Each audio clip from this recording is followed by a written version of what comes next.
गुरुर्देव महेश्वर गुरुरेव परम ब्रह्म तस्मै श्री गुरुवे नमः।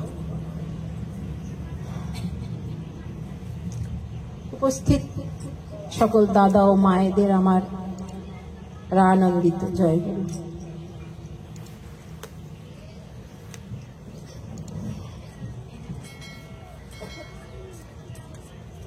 आज कृष्णनगर प्रार्थना केंद्र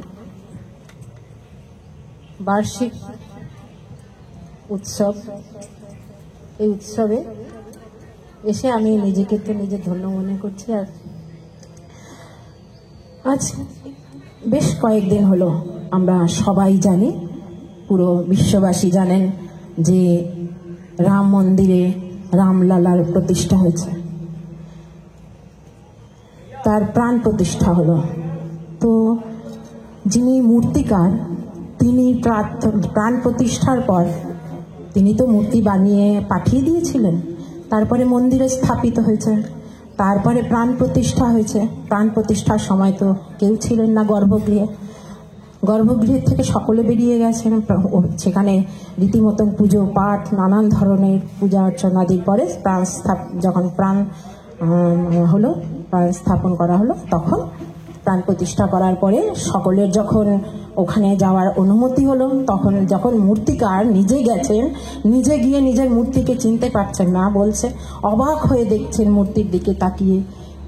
এরকম তার মনে হলো যে এটা আমি বানাইনি, বদলে গেছে, মূর্তিটা বদলে গেছে, তার এরকম মনে হলো। তিনি বলছেন এই কথা। কারণটা কি? কারণটা হলো এই প্রাণ প্রতিষ্ঠা হয়েছে তার। এতদিন সে একটা পাথর ছিল, তাকে ধীরে ধীরে কেটে কেটে তার কিছু অংশ বাদ দিয়ে তাকে তৈরি করা হয়েছে, তাকে প্রাণ দেওয়া হয়েছে তার মধ্যে। তাই তার পুরো স্বরূপটাই বদলে গেছে। শ্রী শ্রী ঠাকুর এলেন এই যুগে, এটা তো পাথরে প্রাণ প্রতিষ্ঠা হলো।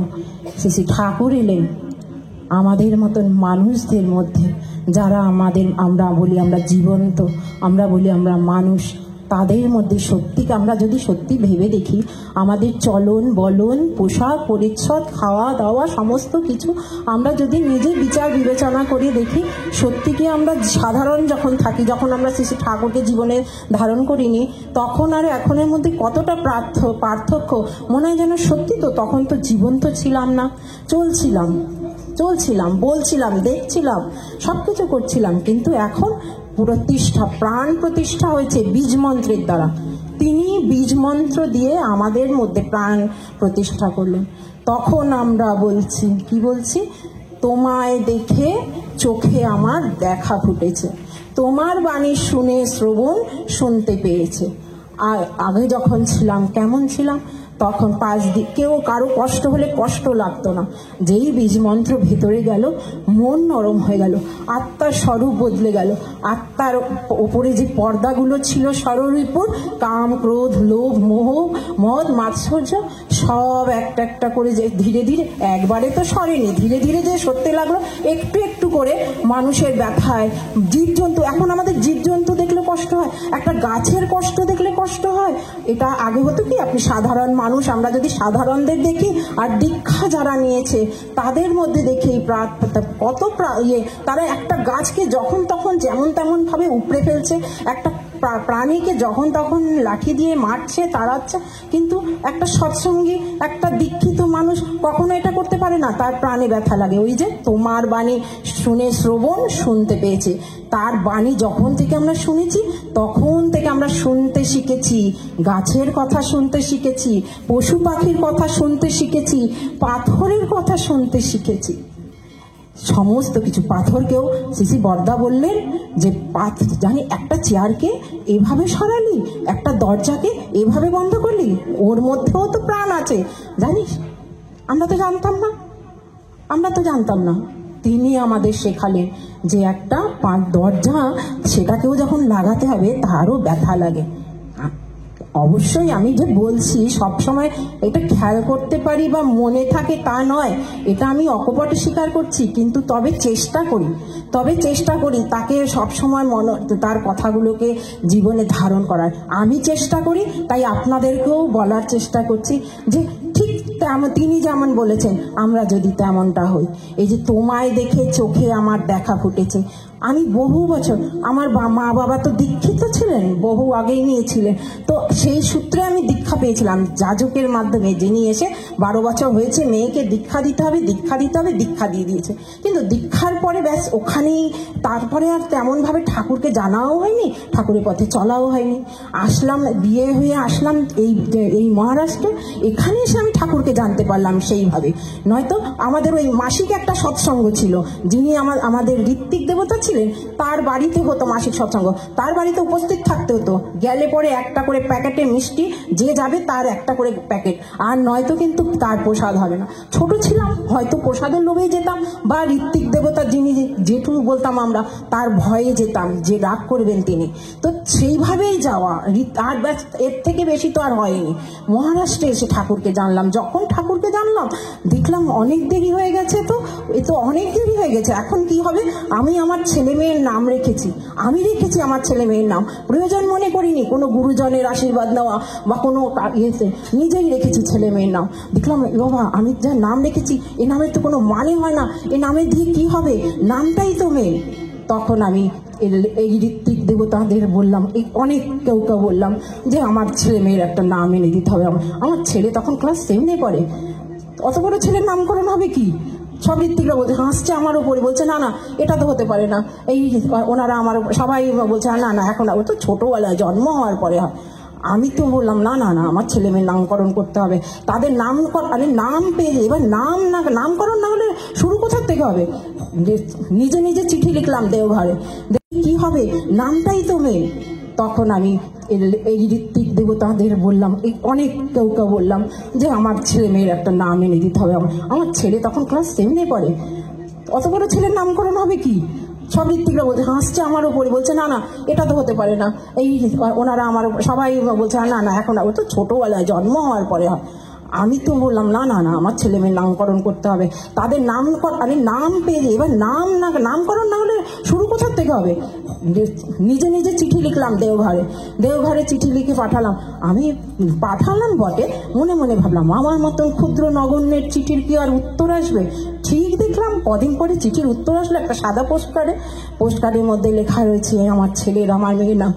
আমি যে সে মুহূর্তে আমার কি যে আমি বলবো না, আমি জীবনের কত বড় আনন্দ আমি পেলাম, কি যে আমি পেয়ে গেলাম।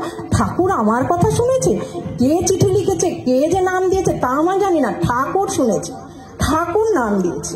অনেকেই ভাবতে পারেন আচার্যদেব কি দিয়েছেন, আমার যায় আসে না, আমার ঠাকুর দিয়েছেন নাম আমার ছেলে মেয়ে। ব্যাস এই ভাবলাম, আমি এতদিন তো ভুল করেছি, আমার ছেলে মেয়ে নয় তো, এ তো আমার ঠাকুরের। এই যে কিছুক্ষণ আগে নারীর নীতি গ্রন্থে পাঠ করা হলো, 5 বছর থেকে ছেলে মেয়েকে শেখাতে আমার তো দেরি হয়ে গেছে, এখন আমি কি করব? আমাকে তো তাহলে দ্রুত গতিতে চলতে হবে, যতটা আমি ছুটে গেছে ততটা আমাকে কভার করতে হবে। তাই শুরু করে দিলাম ছেলে মেয়ের নাম তখন থেকে স্কুলে গেলা হলো, সব জায়গায় ছেলে মেয়ের নাম, সমস্ত জায়গায় ওর বাবা গিয়ে সব জায়গায় নাম দিয়ে আসলো, নাম বদলে ফেলা হলো, ওদের না ভাই বোনের নাম বদলে গেল, স্কুলে গিয়ে নাম বদলানো, যা হোক চলাফেরা হলো। তো এই শুরু করলাম। এবার হলো ঠাকুর যেটা বলেছেন স্বস্ত্যয়নের কথা। আজকে সকালে একটা আলোচনার কথা বলছি, আজকে একটা সৎসঙ্গে আলোচনা হচ্ছে। একটি দাদা দেওঘরে থাকেন, আমার সময় হয়ে গেল, আমাকে একটু জানিয়ে দেবেন প্লিজ।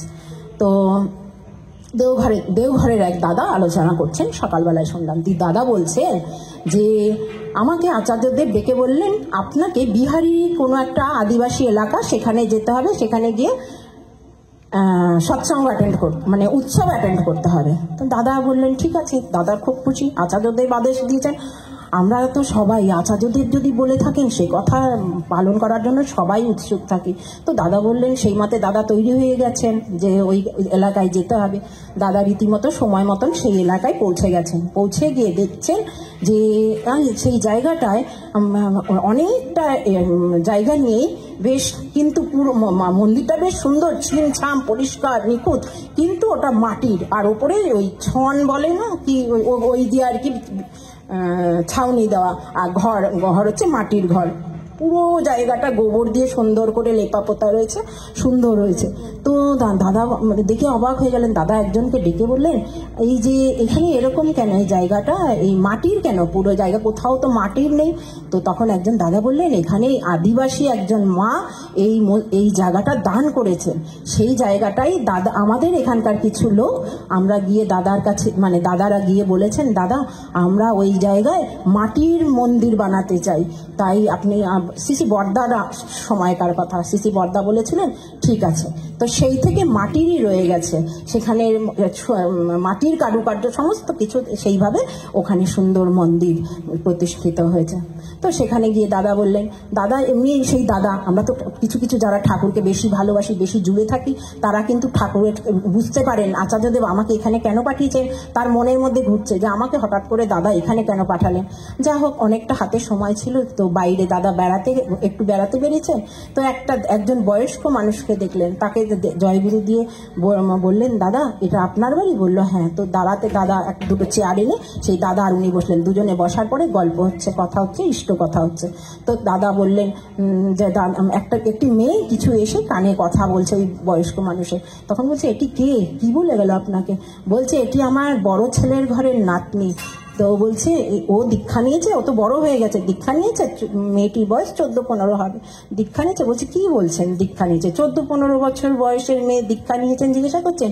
স্বস্তিনী, ও তো স্বস্তিনী নেওয়া।